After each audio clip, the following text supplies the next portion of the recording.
berbicara antara hukum dan politik, itu kan ada, saya pernah seminar juga ya tentang penegakan hukum dan keadilan. Yang berkuasa itu sebenarnya pemerintah, apa hukum, apa politik. Ini blunder jadinya.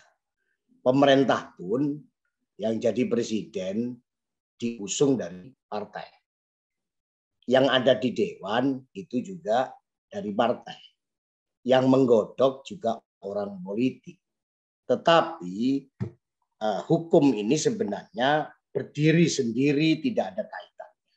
Maka equality before the law itu kan akhirnya bisa terjadi. Tetapi kalau ternyata hukum itu ditarik ke politik, maka karena hukum di Indonesia ini kan mayoritas ancaman hukumannya maksimal, kan dia bisa diminimalisir. Kemudian diminimalisir itu pun masih banyak pertimbangan, antaranya tentang bagaimana itu motif. Contoh saja sekarang yang lagi viral kasusnya Ferdy Sambo. Bagaimana ini tarik menarik, ini satu contoh. Ya, apakah ini ditarik kepada politik, hukum, apa ditarik tentang hukum murni, apa ditarik tentang motif. Terjadi perdebatan yang tidak kunjung usai. Kenapa? Karena perbuatan pembunuhan itu sudah terjadi dan selesai, maka selesai dalam hukum pidana. Pidana formilnya oke, material sudah. Tetapi karena sekarang yang diolah, diobok-obok sekarang, motifnya yang diangkat. Kalau kita motif itu, kalau kita bicara motif, ya, Mulyatno, guru besar hukum pidana.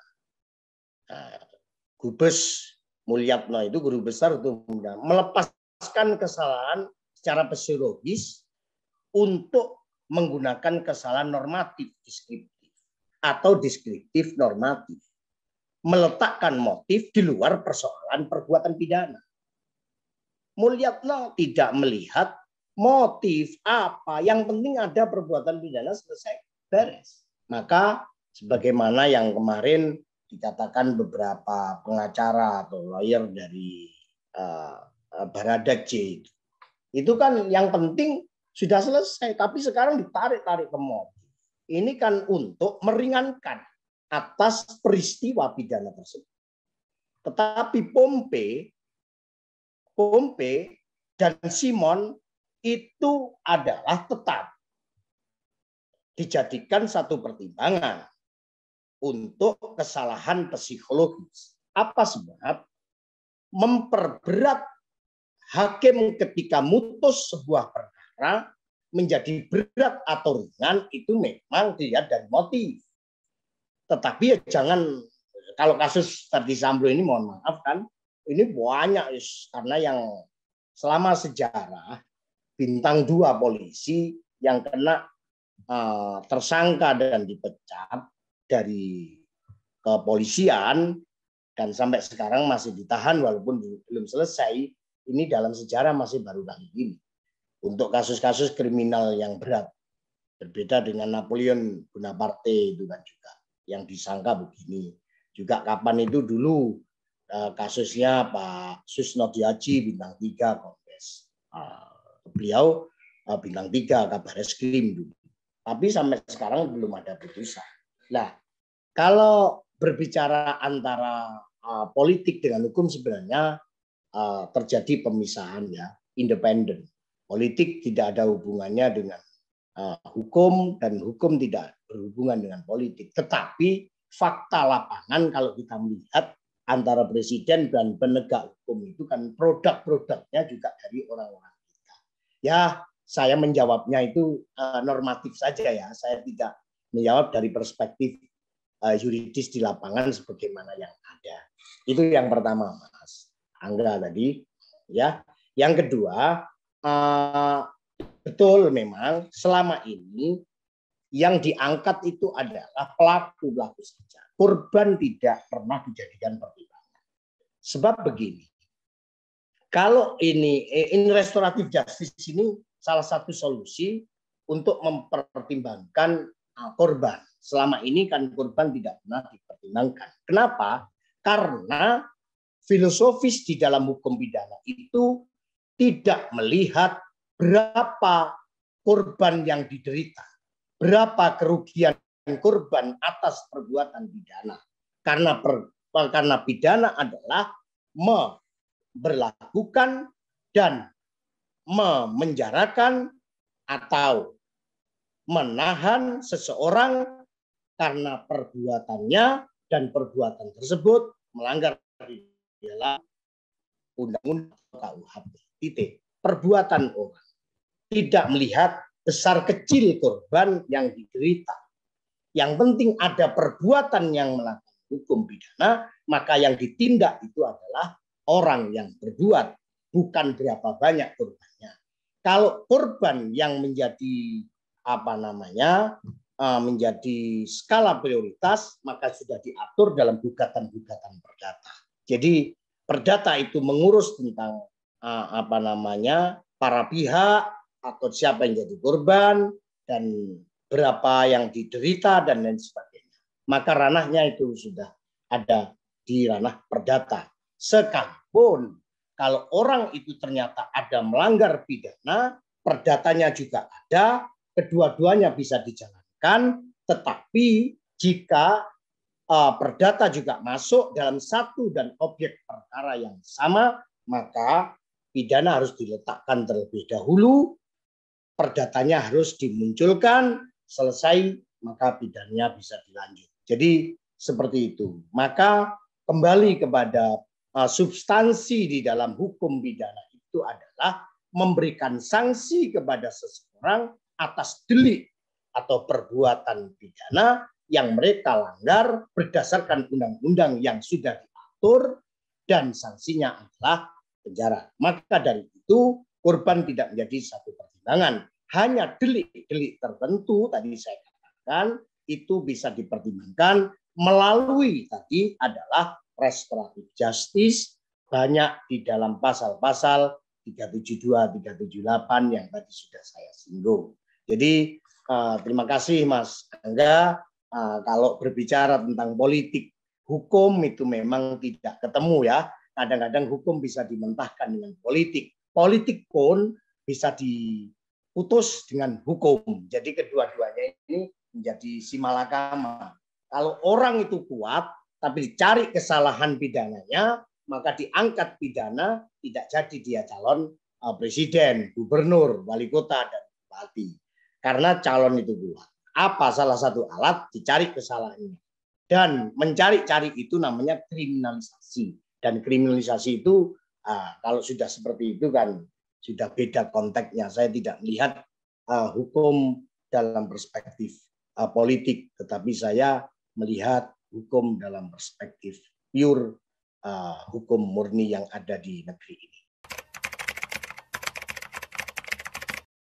Perbuatan pidana tidak meliputi pertanggungjawaban pidana, ya, karena hukum pidana Indonesia menganut paham dualistis, bukan paham monistis. Nah, apa yang disebut dengan paham dualistis dan apa yang disebut dengan monistis? Jadi aliran monistis itu adalah pandangan dalam ilmu hukum pidana yang tidak memisahkan antara perbuatan dengan pertanggungjawaban pidana.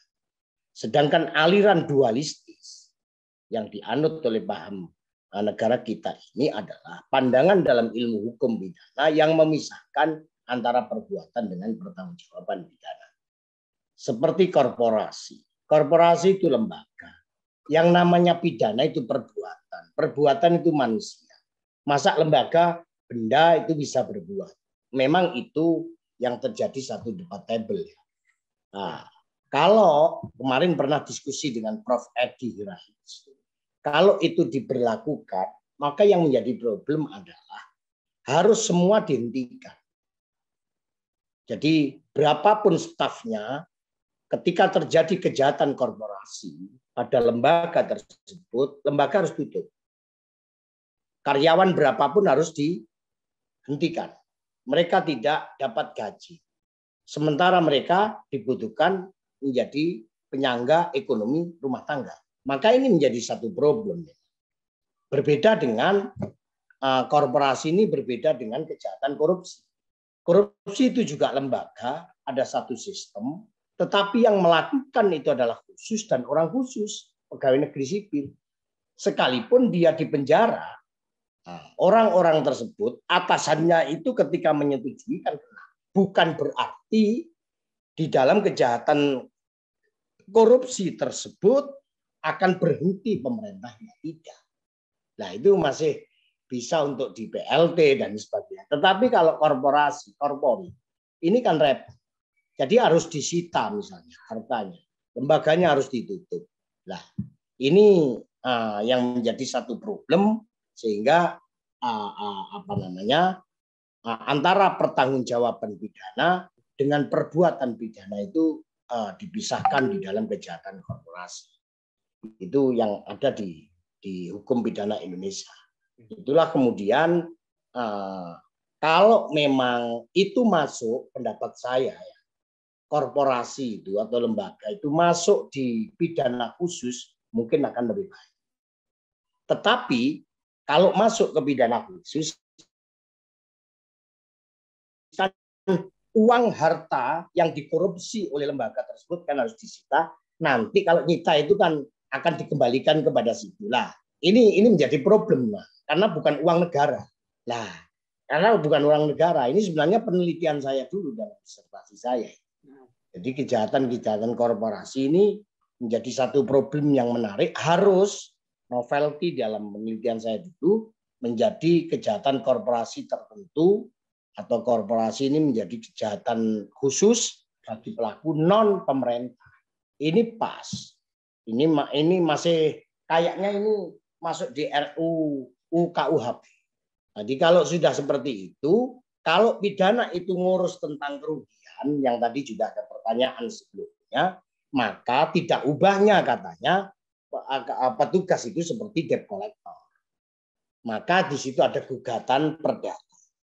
Tapi kalau orang sudah kena pidana, kemudian diburu korban, dipertimbangkan korbannya, kerugian berapa lah, ini tidak ubahnya seperti debt collector para petugas-petugas kepolisian.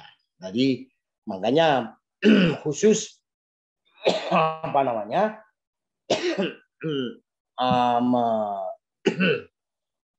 menindak para pelaku perbuatan pidana itu sendiri atau delik-delik pidana tidak memprioritaskan tentang korban. Lah, restoratif justice salah satu solusi di tengah-tengah antara tadi katanya Mas Ilham itu tasamuh atau apa itu tadi ya keseimbangan tawazun ya, keseimbangan dengan di tengah-tengah. Tawasud. Jadi tawasud itu di tengah-tengah, tawazun itu keseimbangan.